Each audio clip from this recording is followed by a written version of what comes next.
Bismillahirrahmanirrahim. Assalamualaikum warahmatullahi wabarakatuh. Salam sejahtera dan salam bahasa jiwa bangsa. Hadirin dan hadirat yang saya muliakan sekalian, Alhamdulillah hari ini kita berkumpul dalam forum kesantunan berbahasa yang bertajuk Adab di dalam kelas, guru disantuni, rakan dihormati. Tajuk ini dipilih kerana kesantunan berbahasa bukanlah sekadar etiket, tetapi ia adalah manifestasi nilai hormat dan etika dalam komunikasi kita. Bak kata pepatah, tak kenal maka tak cinta. Sebelum kita membedah tajuk ini, izinkan saya memperkenalkan dua figura yang hebat akan berkongsi perspektif dalam forum kita hari ini. Di sebelah kanan saya yang dihormati Encik Muhammad Adam Haikal bin Zulkifli sebagai panel 1. Beliau merupakan seorang tokoh mahasiswa yang amat menitik beratkan pengaplikasian sistem sapaan yang betul dalam kepimpinan. Apa khabar Encik Adam Haikal? Terima kasih kerana sudi hadir. Alhamdulillah, khabar baik Cik Moderator. Jadi, terima kasih atas jemputan yang bermakna ini. Sama-sama Encik Adam Haikal. Seterusnya, di sebelah kiri saya pula ialah yang dihormati Encik Muhammad Firas Najwan dan Muhammad Mizwan sebagai panel kedua. Beliau merupakan seorang alumni cemerlang yang banyak mengkaji tentang dinamika interaksi dalam sebuah organisasi. Apa khabar Encik Firas Najwan? Alhamdulillah, sihat walafiat Encik Moderator. Saya amat berbesar hati dapat berdiskusi bersama hadirin pada hari ini.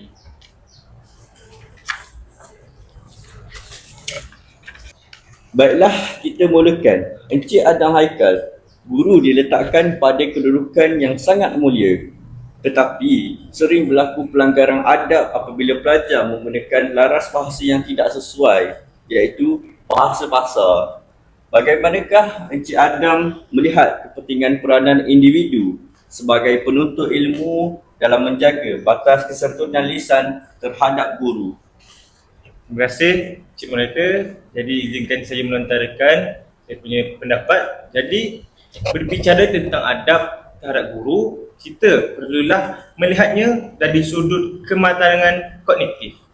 Guru bukan sekadar penyampai maklumat, tetapi ia pembentuk sosial. Jadi penggunaan sistem sapaan yang betul seperti tuan, puan atau cikgu bukan sekadar satu protokol, tetapi ianya satu bentuk pengiktirafan terhadap autoriti ilmu.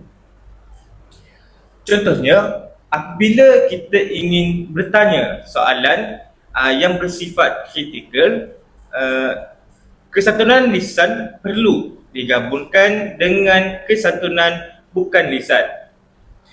Jangan gunakan nada suara yang tinggi atau memotong percakapan guru secara tiba-tiba. Guna laras bahasa memohon izin seperti, mohon maaf tuan, izinkan saya bertanya untuk kepastian. Adakah fakta berkenaan perkara tadi merujuk kepada sumber A atau sumber B?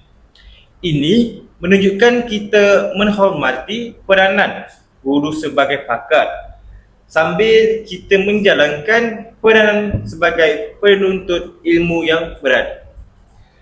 Mohon izin Encik Moderator, bolehkah saya mencelah sedikit ujahan yang disampaikan daripada Encik Adam Haikal sebentar tadi? Silakan yang dihormati Encik Firas Najwan. Terima kasih. Saya ingin menambah bahawa selain bahasa lisan, jarak fizikal juga penting. Apabila ingin menegur guru, janganlah kita berdiri terlalu rapat atau menuding jari. Berdirilah dengan postur yang tertib. Ini adalah komunikasi bukan lisan yang menyokong lisan kita sebentar tadi. Benarkah begitu, Encik Adam Haikal? Tepat sekali Encik Firas Najwan. Terima kasih atas tambahan yang sangat bernas itu. Luar biasa kepasan daripada kedua-dua panel ini. Hadirin dan hadirat, Moderator ingin merumuskan bahawa kefahaman terhadap peranan individu sebagai pelajar menuntut kita untuk sentiasa meletakkan guru di tempat yang mulia. Kupasan tadi membuktikan bahawa kesantunan bahasa bukan bermaksud kita tidak boleh bertanya, tetapi cara kita bertanya dengan sapaan yang beradab dan postur yang tertib. Itulah yang membezakan kita sebagai mahasiswa yang beretika. Satu rumusan padat telah diberikan oleh kedua-dua panel kita. Sekarang kepada Encik Firas Najwan. Dalam diskusi kelompok, perbezaan pendapat sering berlaku.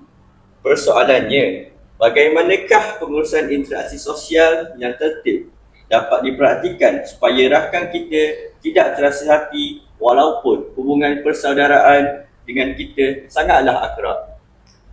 Terima kasih Encik Moderator. Walaupun akrab, dalam konteks rasmi kita perlulah menjadi seorang yang profesional. Gunakanlah kata sapaan seperti saudara dan saudari. Hal ini sering terjadi dalam kumpulan di mana rakan-rakan menggunakan bahasa sindiran yang dianggap gurauan, padahal ia adalah pelanggaran etika komunikasi. Oleh itu, kita perlu mempraktikkan teknik air muka. Jika tidak bersetuju, mulakan dengan perhargaan seperti saya amat menghargai idea saudara. Namun, izinkan saya menambah satu perspektif yang berbeza. Paling penting adalah komunikasi bukan lisan. Jangan menggunakan telefon bimbit, menjeling mata atau memalingkan muka apabila rakan sedang bersuara. Itu menunjukkan bahawa kita gagal menguruskan emosi dan tidak menghormati hak rakan untuk bercakap. Kesantunan adalah pelincir yang mengurangkan geseran konflik dalam kumpulan. Izinkan saya mencelah Cik Moderator. Saya sangat tertarik dengan isu jelingan mata yang telah disebut oleh Encik Firas Najwan sebentar tadi. Silakan Encik Adam Haikal huraikan pandangan saudara. Terima kasih Encik Moderator. Jadi sebenarnya tindakan mencelah juga ada adabnya. Seperti yang saya lakukan sekarang, saya menunggu jeda bicara Encik Firas Najwan. Dalam diskusi rakan sebaya, ramai yang mencelah secara terjang ataupun memotong cakap secara kasar. Itulah satu kegagalan dalam pengurusan interaksi sosial. Kita harus belajar untuk mendengar sehingga habis sebelum memberikan input tambahan. Ini menunjukkan nilai hormat kita kepada buah fikiran rakan tersebut. Satu pandangan yang sangat bernas. Jika saya boleh ulas kembali, Encik Firas Najwan dan Encik Adam Haikal yang menekankan tentang justifikasi komunikasi. Beliau menjelaskan bahawa penggunaan bahasa yang santun sesama rakan sebenarnya adalah satu bentuk kerjasama kumpulan yang berkesan. Moderator melihat ramai pelajar masa kini keliru. Mereka menyangka biadab itu tanda akrab. Padahal itu adalah permulaan keterakan ukhuwah. Apabila kita menghormati rakan dengan sapaan yang baik, rakan tersebut akan berasa lebih dihargai dan proses penyelesaian masalah menjadi lebih lancar. Baiklah, kita beralih kepada pusingan yang lebih mendalam, iaitu analisis kes. Jadi, saya akan berikan situasi. Seorang rakan melakukan kesalahan fakta yang sangat besar semasa pembentangan di hadapan kelas. Jika kita terus menegur, dia mungkin akan berasa malu. Jika dia biarkan, fakta itu akan terus salah. Persoalannya, bagaimanakah kita menguruskan situasi ini dengan penuh etika? Silakan Encik Adam Haikal untuk memberikan hujah anda. Terima kasih Encik Moderator. Jadi ini adalah satu ujian kepada etika komunikasi kita. Dalam kes ini, kita boleh menggunakan soalan sokongan yang bersifat menjaga air muka. Contohnya, wah, poin yang menarik, saudara. Namun, adakah saudara masukkan data dari tahun 2024 ataupun 2026? Mohon pencerahan agar rakan-rakan tidak keliru. Jadi dengan cara ini kita tidak menuduh dia salah, tetapi memberi dia peluang untuk sedar dan membetulkan kesalahannya sendiri secara santun. Maafkan saya Encik Adam Haikal, saya ingin menambah satu lagi dimensi analisis.